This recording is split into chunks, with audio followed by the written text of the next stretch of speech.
বাংলাদেশের উজানে ভারতের বাঁধ, ডম্বুর তথা গোমতী নদীর উজানে নির্মিত এ বাঁধটি সম্প্রতি ভারত সরকার খুলে দিলে বাংলাদেশের ফেনী, নোয়াখালী এবং কুমিল্লা জেলায় ভয়াবহ বন্যার সৃষ্টি হয়।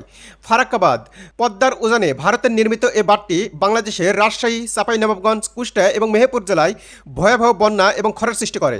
টিপাইমুখ বাঁধ, বরাক নদীতে নির্মিত এ বাঁধটি বাংলাদেশের সিলেট এবং সুনামগঞ্জের মারাত্মক ক্ষতি সাধন করে।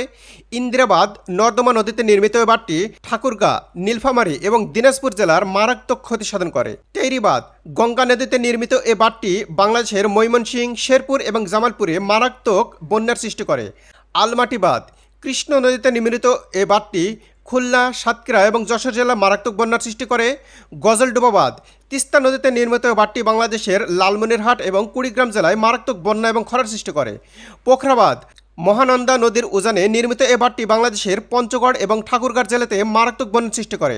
জালঢাকা